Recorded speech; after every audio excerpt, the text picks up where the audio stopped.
Revenge with Karen. You know that feeling when the air pressure drops right before a thunderstorm? That specific, heavy silence where the birds stop singing and the leaves flip over. That's what the conference room felt like on a Tuesday morning in November. But instead of thunder, the impending disaster was wearing a slim-fit navy suit that was 2 sizes too tight and loafers with absolutely no socks. My name is Sharon. For the last 7 years, I've been the client solutions lead for a global logistics firm. That title sounds vague, which is intentional. It means I fix things. It means when a customized supply chain algorithm for a Fortune 100 company starts hallucinating and routing fresh salmon to a warehouse in Arizona, I'm the one they call at 3 a.m. I don't panic. I don't scream. I just move the pieces on the board until the problem disappears. I don't smoke. I don't drink before 6 p.m. I write with a Mont Blanc pen that cost more than my first car, and I know the names of the children of every C-suite executive in my portfolio. I am the invisible glue that holds a $5 billion portfolio together, and the crown jewel of that portfolio was David Sterling. Sterling isn't his real name, obviously, but the money is real. $5 billion of annual contract value real. He's the kind of client who doesn't sign contracts, he signs alliances. He's old school. He hates slide decks. He hates buzzwords. He hates people who try to sell him things he didn't ask for. We had a rhythm, Sterling and I. We spoke in shorthand. A nod meant yes, a silence meant fix it, and a phone call meant the building was burning down. In 7 years, he had never threatened to leave. Not once. Then came Grant, our CEO, man whose spine is made of wet cardboard, decided we needed to modernize. Apparently, consistent record-breaking profits were too boring. We needed disruption. We needed synergy. We needed a vice president of strategic growth who looked like he'd been manufactured in a lab funded by LinkedIn influencers. Grant breezed into the boardroom for the all-hands meeting like he was hosting a talk show. He had the teeth. He had the tan. He had the energy of a golden retriever that had just ingested a bag of espresso beans. Team, he started, clapping his hands together. The sound echoed in the silence. I'm here to tell you that good isn't good enough anymore. We need to be great. We need to be agile. We need to trim the fat. I sat in the back, taking notes in my leather-bound notebook. I've seen guys like Grant before. They come in every 3 years, break everything they touch, collect a massive severance package, fail upward to the next company. Usually, I just keep my head down, protect my clients from their stupidity, and wait for them to implode. It's a survival mechanism. Speaking of survival, look, I know how these stories go. You're probably scrolling through this on your lunch break, hiding from your own version of Grant. If you want to see exactly how I dismantled this man's career brick by brick, do me a favor and hit subscribe and maybe drop an upvote. It helps me know you're out there listening, and trust me, you're going to want a front row seat for the carnage that's coming. Anyway, back to the trim the fat speech. Grant's eyes scanned the room. When they landed on me, there was a flicker of something that wasn't quite recognition. It was assessment. But he didn't see a shark. He saw a middle-aged woman in a charcoal blazer. He saw legacy. He saw furniture. He didn't know that 3 months ago, Sterling's entire European distribution network almost collapsed because of a server migration error. He didn't know that I manually coordinated the rerouting of 45 cargo jets while sitting on my kitchen floor in pajamas, ensuring Sterling didn't lose a single cent. Sterling didn't even know about that. I never told him. That's the job. The client sleeps well because I don't. After the meeting, the CEO, looking nervous, ushered Grant over to me. Grant, this is Sharon, the CEO said, sweating slightly. She handles the Sterling account. It's our keystone. Grant smiled. It didn't reach his eyes. It was a smile made of porcelain and ambition. Sharon, pleasure, I've heard. Interesting things. You've been on this account for a long time. 7 years, I said, keeping my voice neutral. I offered my hand.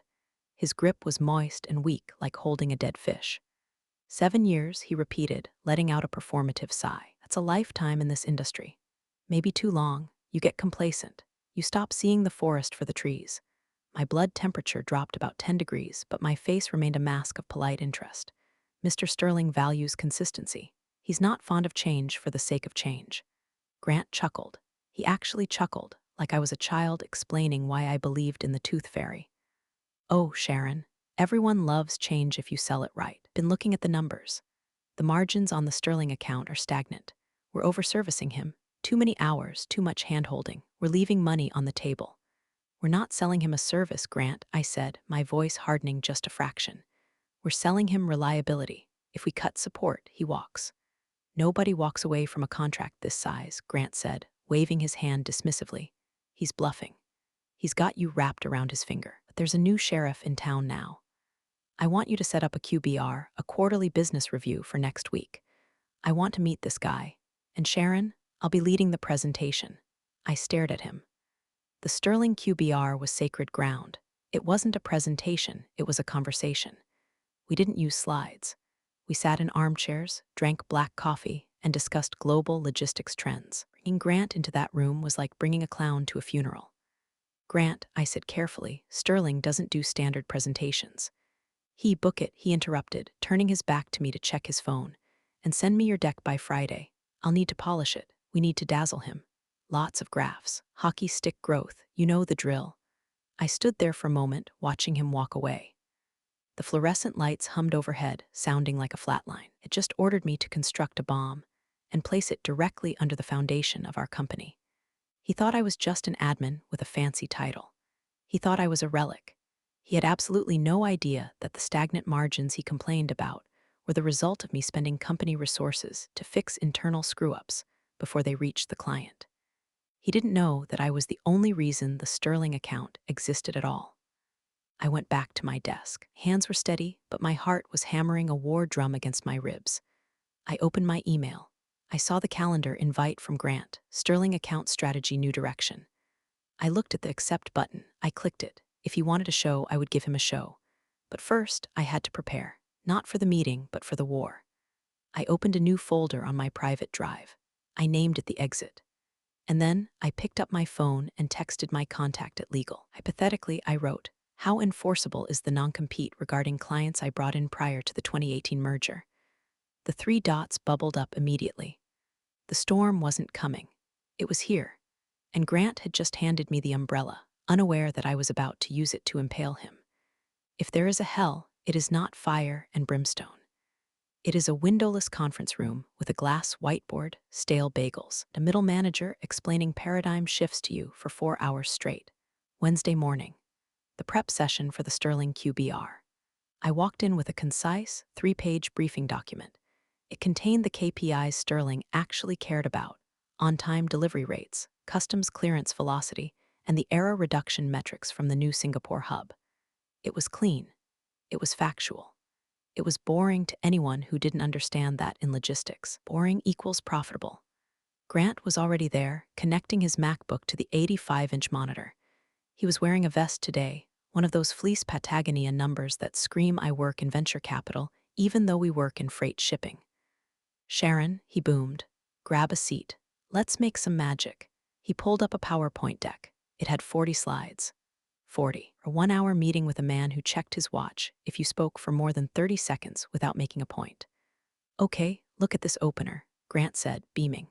The first slide featured a stock photo of a diverse group of people high-fiving on top of a mountain. The text overlay read, synergizing tomorrow's velocity today. I felt a migraine physically spawn behind my left eye. Grant, I said, keeping my voice level. Sterling isn't going to like this. He's a data guy. He wants to know why his shipping containers in Hamburg were delayed by 4 hours last month and how we fixed it. Grant waved a hand, dismissing my entire career with a flick of his wrist. Details, Sharon, you're too in the weeds. This is a strategy review. We need to sell the vision. We need him to see that we are an AI-first, blockchain-enabled, cloud-native partner. We don't use blockchain, I pointed out. It's aspirational, he countered. He clicked to the next slide. It was a graph where the y-axis wasn't labeled, but the line went up. This is what I'm talking about, emotional resonance. We spent the next 3 hours dismantling my work. Every time I tried to insert a slide about operational stability, Grant deleted it. Too dense, he'd say, or boring, or my personal favorite, this doesn't pop. Replaced my analysis of the Q3 fuel surcharges with a slide titled The Journey to WOW, featuring a cartoon rocket ship. I am not making this up. A cartoon rocket ship. I need you to understand. I tried one last time, desperation clawing at my throat. Sterling is 70 years old. He built his empire on trucking and cold storage. If you show him a cartoon rocket ship, he's going to think we are mocking him. Grant stopped clicking.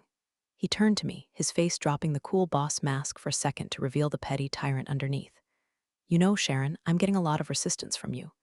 I was told you were a team player. The accusation hung in the air. The team player trap. The moment you disagree with a bad idea, you're difficult. I am trying to protect the relationship, I said.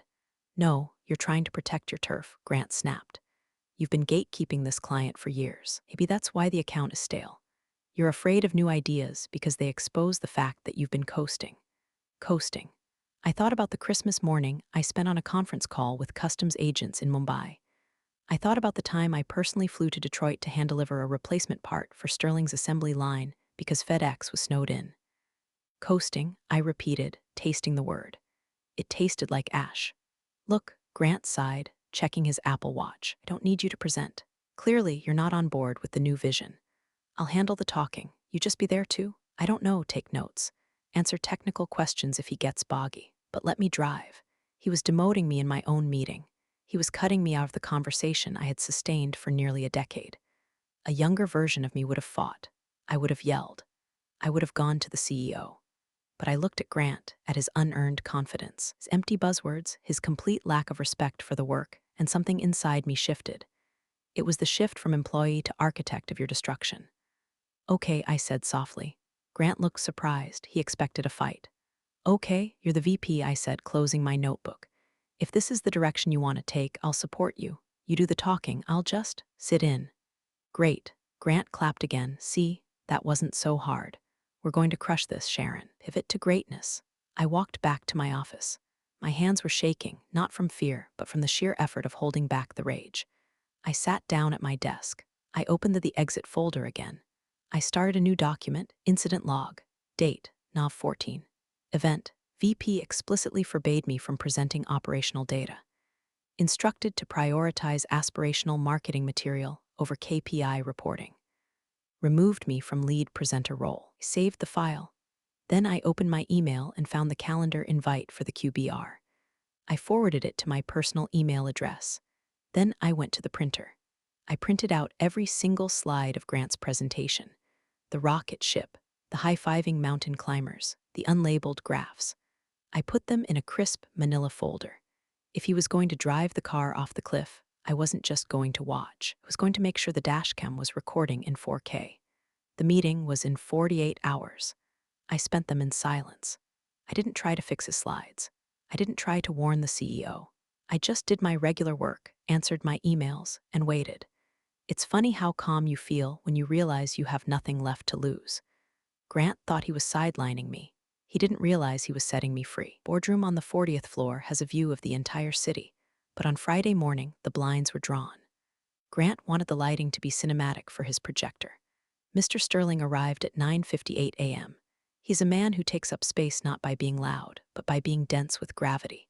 He wore a gray wool suit that probably cost more than Grant's car, and he carried nothing but a single fountain pen.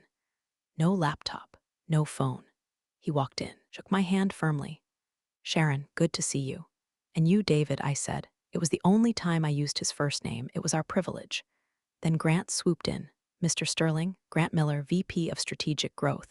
Huge fan of what you've built. Truly disruptive stuff. Sterling looked at Grant's extended hand, then at his face. He shook it briefly, like he was touching a wet railing. Disruptive, Sterling repeated, the word rolling around his mouth like a stone. I sell gravel and logistics, Mr. Miller. I don't disrupt, I deliver. Exactly. Grant pivoted undeterred, but how we deliver, that's where the magic happens. Have a seat. Sterling sat at the head of the table. I sat to his right, my usual spot. Grant stood at the front, clicker in hand. Gentlemen, Sharon, Grant began, dimming the lights even further. Let's talk about the future. The first slide hit the screen. Synergizing tomorrow's velocity today. Heard Sterling inhale slowly through his nose. It was a long, ragged sound. Grant launched into his speech. He talked about vertical integration of ideation. He used the phrase blue sky thinking 3 times in the first 5 minutes. He paced around the room, making big, sweeping gestures. I watched Sterling. He wasn't looking at the screen. He was looking at his hands, folded on the mahogany table. He was perfectly still. 10 minutes in, Grant clicked to the rocket ship slide. We want to take your logistics into the stratosphere. We're talking about a complete reimagining of your supply chain ecosystem. Sterling raised a hand, just 2 inches off the table. Grant stopped mid-sentence. Yes, questions? I love questions. Where is the Q3 report? Sterling asked. His voice was quiet, raspy, and dangerous. Grant blinked. Well, we're looking forward, David. The Q3 numbers are in the appendix. What I really want to focus on is, I lost 2 shipments in Rotterdam last week, Sterling said. Sharon fixed it. I want to know why it happened. I want to know the variance on fuel costs. I want to know why your new API integration failed 3 times on Monday. Grant froze. He didn't know any of this. He hadn't read the briefing. He hadn't listened to me. Right? Grant stammered, sweat starting to bead on his forehead. Technical hiccups. Growing pains. If you look at the holistic view, Sharon, Sterling said, ignoring Grant completely. He turned his chair slightly to face me. Explain the Rotterdam variance. I opened my mouth to speak. I had the numbers memorized. I knew exactly what had happened. A dock strike combined with a software patch glitch that I had manually overridden. But before I could get a word out, Grant stepped between us. He literally physically stepped between me and the client, blocking my line of sight. Mr. Sterling, Grant said, his voice taking on a condescending edge. Sharon doesn't need to bore you with the minutiae. She's support staff. She handles the tickets. I'm here to discuss the strategy. We can have the tech team email you a PDF later if you really care about the small stuff. The room went absolute zero. Support staff, 7 years, late nights, holidays missed, millions of dollars saved. Support staff. I looked at the back of Grant's cheap suit. Then I looked at Sterling. He was staring at Grant with an expression of pure, unadulterated disbelief. I stood up. The sound of my chair scraping against the floor was loud in the silence. Sharon, Grant turned, looking annoyed. We're in the middle of "You're right, Grant," I said. My voice was calm, scarily calm. I'm just support staff. And it sounds like you have the strategy all figured out. I picked up my notebook, picked up my Montblanc pen. Where are you going? Grant hissed, his eyes widening. I looked at Sterling. I held his gaze for a long second. A silent message passed between us. I am not doing this anymore. I'm excusing myself, I said. I wouldn't want to bore you with the minutiae. I walked to the door. Sharon, sit down. Grant barked, panic finally cracking his voice. I didn't turn around.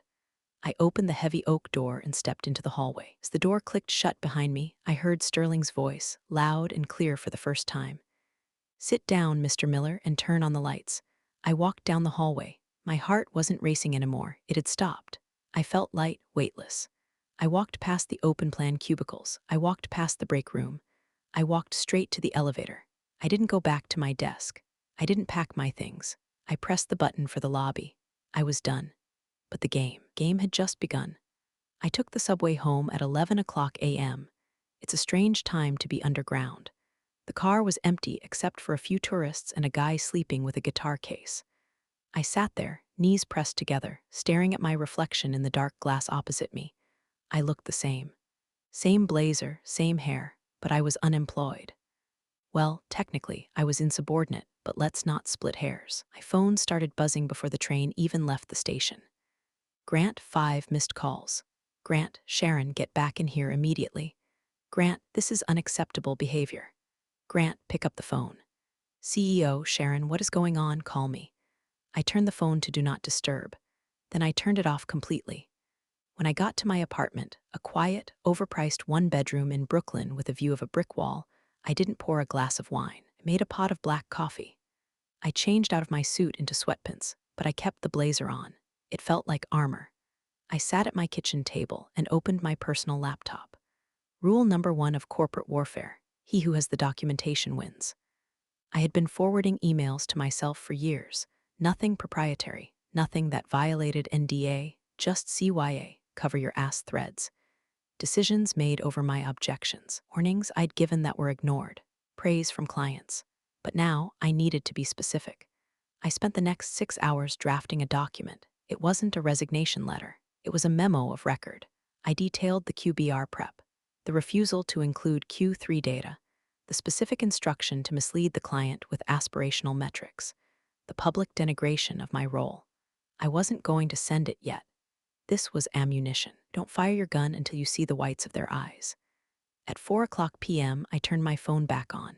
It vibrated for solid 2 minutes. 30 texts, 12 voicemails. I listened to one from Grant. Sharon, look, emotions were high, I get it. Maybe I was a bit rough. But walking out on a $5 billion client, that's career suicide. You need to come back, apologize to Sterling, and tell him you were feeling ill. We can spin this. Call me. Career suicide. He still didn't get it. He thought Sterling was mad because I left. He didn't realize Sterling was mad because Grant stayed. Then a text popped up from a number that wasn't saved in my contacts, but I knew by heart. David Sterling, that was the most impressive presentation I've seen in years. I stared at the screen. A small, genuine smile touched my lips. Me, I aim to please. David Sterling, he doesn't know anything, does he? He likes rocket ships. David Sterling, I'm flying back to Zurich tonight. We need to talk. Not about this contract, about the future. Are you legally exposed? My heart did a little flip. This was it. The lifeline, me. I'm reviewing my non-compete. It's standard boilerplate, restricted from soliciting current clients for 12 months. David Sterling, soliciting means you ask me. It doesn't say anything about me asking you. Correct. Walked over to my bookshelf and pulled down my employment contract from 2016. I flipped to page 14, clause 8. B. Non-solicitation. He was right. The language was specific. The employee shall not directly or indirectly solicit, induce, or attempt to induce. If Sterling fired Omnicorp and hired me, I hadn't solicited a thing. He walked. Me, correct. David Sterling, good. Sit tight. Let him sweat for a week. I'm pausing all renewals. Put the phone down. Let him sweat. I decided not to go into the office on Monday or Tuesday. I had accrued 6 weeks of sick leave that I never took because I was too busy saving the company. I logged into the HR portal from home. Request for leave, medical, stress-induced, technically true.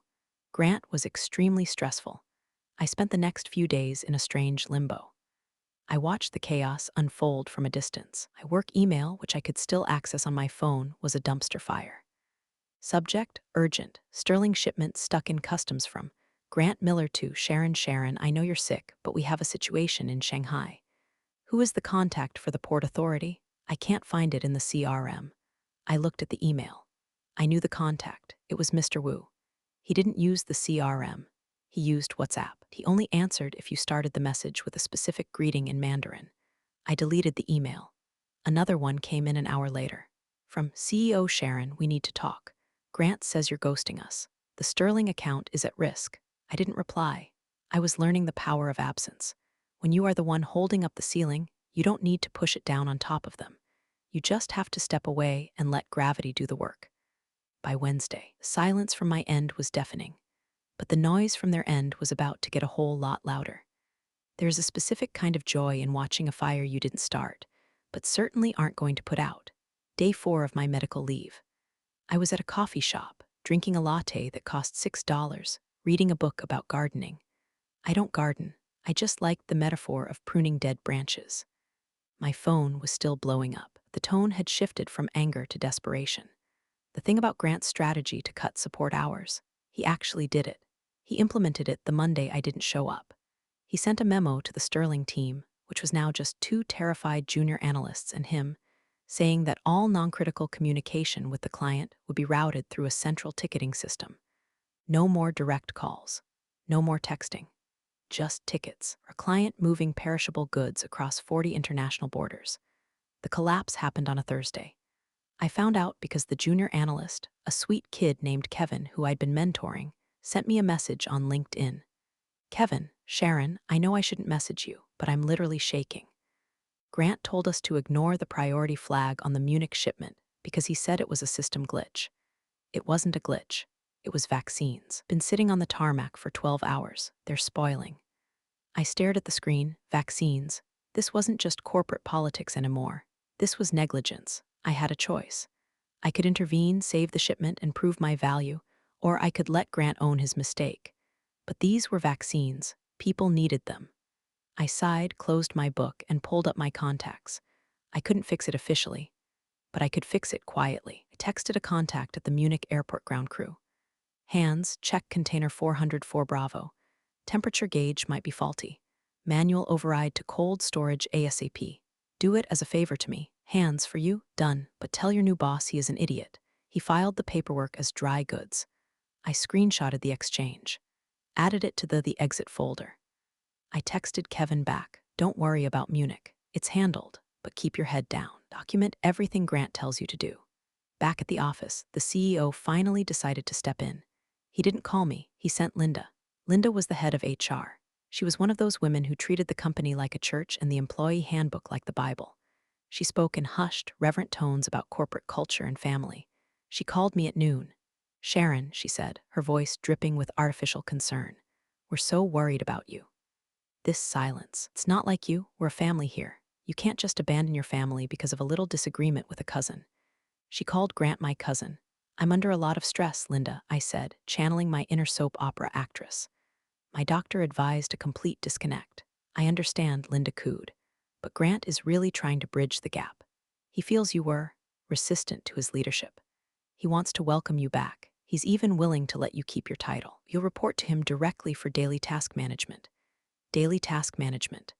They wanted to micromanage the person who built the department. "Linda," I said, "did Grant tell you about the Munich shipment? The what?" "No. We're talking about your attitude, Sharon. Ask him about the vaccines, Linda. Ask him why the client's legal team just downloaded the audit logs for the last 48 hours. "What?" Her voice spiked. "I'm resting now, Linda. I'll update you on my return date next week." I hung up. The audit logs part was a bluff, but it was a calculated one. I knew Sterling's legal team. They were sharks. If they smelled blood, they would be downloading everything. 10 minutes later, I got a notification. "System alert. User admin has initiated a full data export of the Sterling account." It wasn't Sterling's team. It was Grant. He was panicking. He was trying to find out what I knew. Or maybe he was trying to delete evidence of his own incompetence. He didn't realize that the system logs every export, including his. I sat back and sipped my coffee. The cracks weren't just in the foundation anymore. The walls were buckling. And the best part, I hadn't even resigned yet. I was still on the payroll, accruing sick pay, while watching them burn the building down around themselves. Then the email came. The one I had been waiting for, from David Sterling to CEO, Grant Miller CC. Sharon personal email subject. "Notice of contract review, gentlemen, effective immediately. We are suspending all new initiatives. We will be conducting a review of our service level agreement violations over the past week. We expect a formal response regarding the Munich incident by EOD. P.S. Please ensure Sharon is present at the upcoming strategy summit. Her absence has been noted." Boom. CC'd my personal email. He wanted them to know I was in the loop. He wanted them to know he knew. Grant was dead. He just didn't know enough to lie down yet. They asked me to come in on Monday to discuss a path forward. I dressed for a funeral, all black, stiletto heels that clicked like gunshots on the tile floor. I didn't bring a notebook. I didn't bring a pen. When I walked into the office, the atmosphere had changed. The receptionists stopped typing. Junior analysts looked at me with wide, terrified eyes, like I was a ghost returning to haunt the castle. Kevin gave me a tiny, covert thumbs up from his cubicle. I winked. I walked into the CEO's office. Grant was there, pacing. He looked terrible. His tan had faded into a sallow yellow. His suit looked slept in. The CEO was sitting behind his desk, looking like he wished he could dissolve into his ergonomic chair. "Sharon," the CEO said, forcing a smile. "Thank you for coming in. We need to reset." "Reset," I repeated, remaining standing.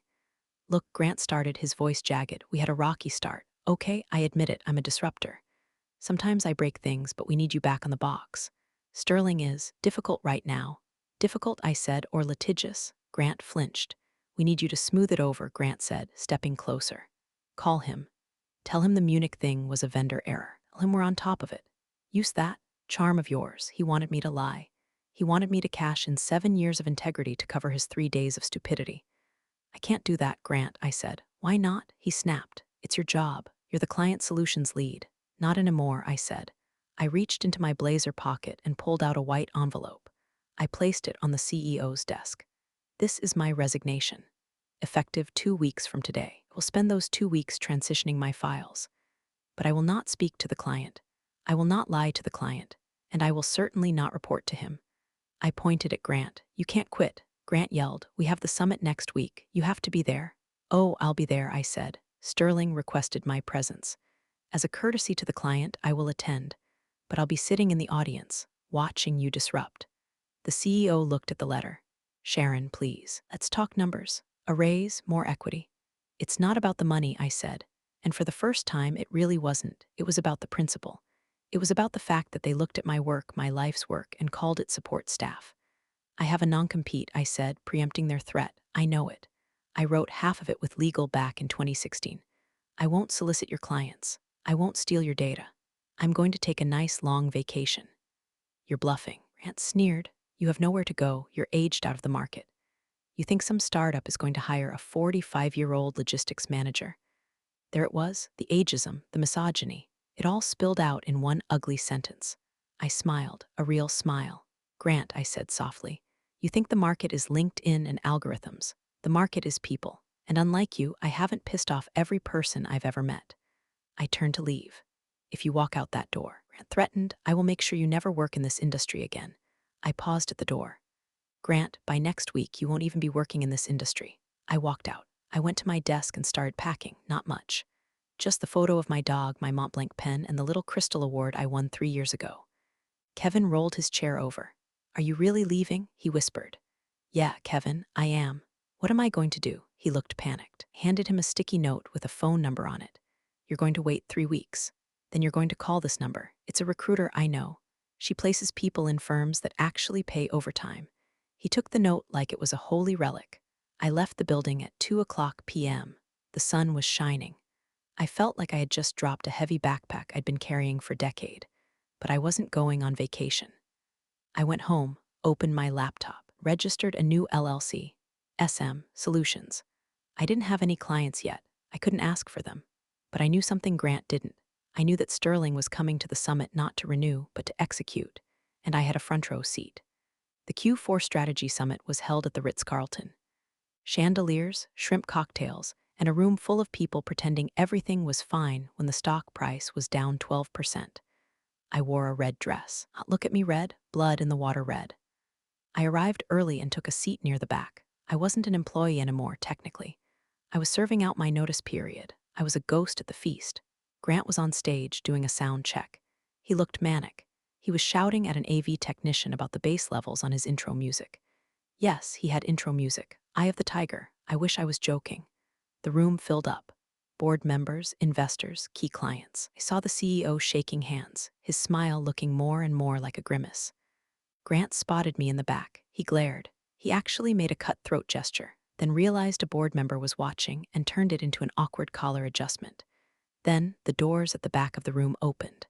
Silence rippled through the room. It wasn't just a quiet, it was a vacuum. David Sterling walked in. He wasn't alone. He had his entourage, his CFO, his legal counsel, and his CTO. They moved in a phalanx, a V formation of expensive suits and serious faces. Usually, clients sit at the round tables near the front. Sterling didn't sit. He stood at the back, arms crossed. Grant tapped the microphone. Thump, thump, all right. Let's get this party started, he yelled. Welcome, everyone, to the future of logistics. The music started, the lights flashed. It was embarrassing. It was like watching a magician try to perform at a crash site. I want to welcome our most valued partner, Grant said, gesturing to Sterling. David Sterling. David, come on down. We have a special seat for you right here in the front.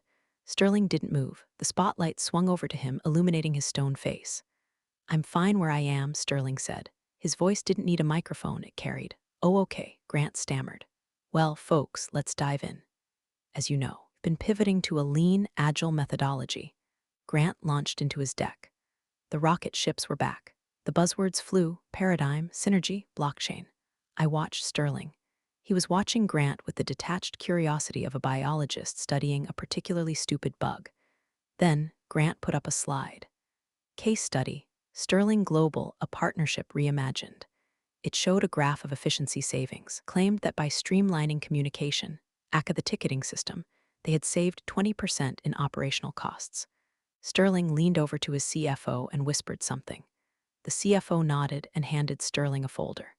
Grant kept talking, and we believe this model is scalable. We can do this for all of you. He was selling his failure as a feature. I looked around the room. The other clients were nodding politely. They didn't know. They didn't know about the vaccines. They didn't know about the silence. I felt a vibration in my clutch, a text. From David Sterling to, Sharon, are you ready? I looked across the room. Sterling caught my eye. He nodded. Me always. Sterling stepped forward, into the light. Excuse me, he said. Grant stopped. David, we usually save Q and A for the end, buddy. This isn't a question, Sterling said. He walked down the center aisle. Room parted for him like the Red Sea. Mr. Miller, Sterling said, reaching the stage. He didn't climb the stairs. He stood at the bottom, looking up at Grant. That graph. The efficiency savings. Yes. Impressive, right? Grant beamed. Those savings came from firing the support staff who monitored my cold chain, Sterling said, which resulted in $400,000 of spoiled pharmaceuticals in Munich last Thursday. A gasp went through the room. Board members sat up straight.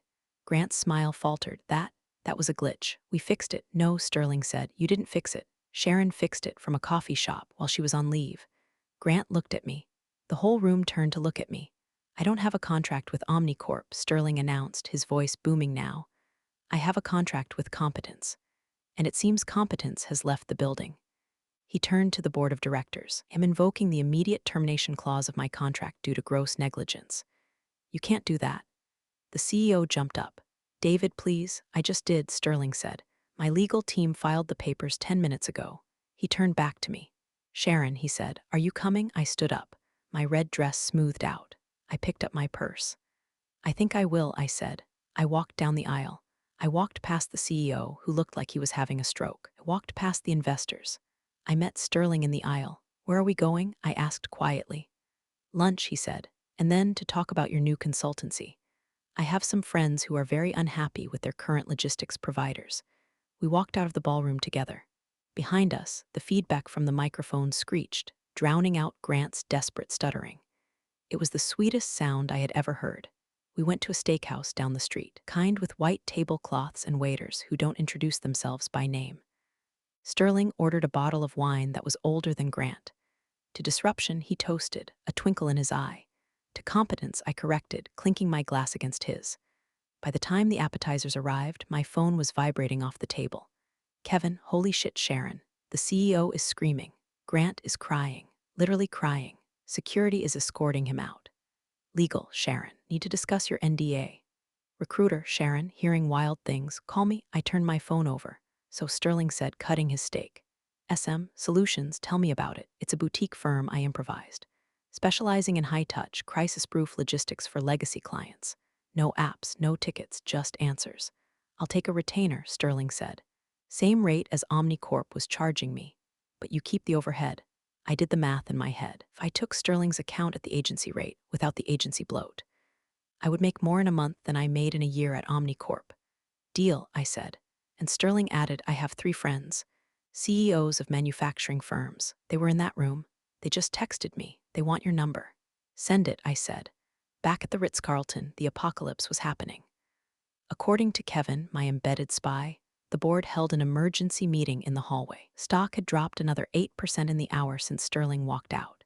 News travels fast on Wall Street. Grant was fired before he left the stage. They didn't even let him get his coat.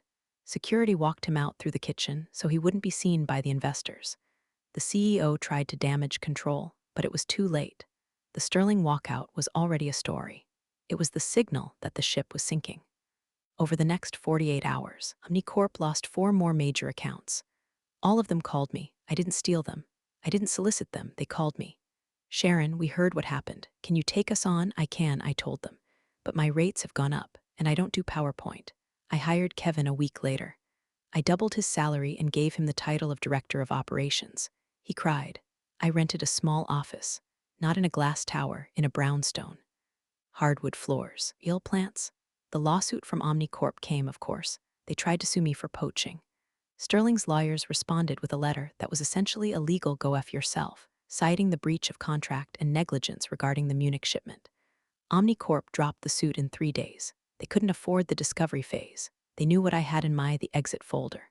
Grant tried to reach out on LinkedIn a month later. Grant, hey Sharon. No hard feelings, right? Business is business. I'm launching a new crypto logistics startup. Reckless Innovation EO, would love to pick your brain. I didn't block him. I didn't reply. I just left him on read. Because that's what support staff does. We support. And when we stop supporting, the whole thing falls down. 6 months later. SM Solutions has 12 employees. We handle $12 billion in logistics contracts. We don't have a strategy VP. Have a coffee machine that actually works, and a rule that no meeting can last longer than 20 minutes. I bought the building. I was sitting in my office, looking out at the rain, when I saw the news alert. Omnicorp announces restructuring. selling logistics division to private equity firm for pennies on the dollar. They were being chopped up for parts. The brand equity Grant talked about was worthless. The legacy they despised was the only thing that had value. It had walked out the door in a red dress. I took a sip of my espresso. It's funny. Grant was right about one thing. We did need to trim the fat. He just didn't realize that he was the fat. I don't hate Grant. I don't hate the CEO. They were just symptoms of a disease. The disease of thinking that shiny new things are better than things that actually work. The disease of thinking that the people who do the work are interchangeable cogs. Forgot the golden rule of mechanics, whether it's HVAC or global supply chains. You don't piss off the person who holds the wrench. My phone rang. It was Sterling. Sharon, he said, I'm in Tokyo. The port is congested. They're saying 3 days delay. I'm already on it, David, I said, spinning my Mont Blanc pen in my fingers. I rerouted the shipment to Yokohama an hour ago. Trucking is arranged. You'll lose 4 hours, not 3 days. There was a silence on the line. A comfortable, expensive silence. You're worth every penny, Sharon. I know, I said. I hung up. I looked at the exit folder on my desktop. I dragged it to the trash. Empty trash? Yes. I didn't need the insurance anymore. I was the insurance. I turned back to my work. The rain washed the city clean, and for the first time in 7 years, I didn't feel like I was holding up the sky. I was just flying in it. Life has its storms, but it also has its calm waters. Thanks for sharing this moment with me. See you in the next one.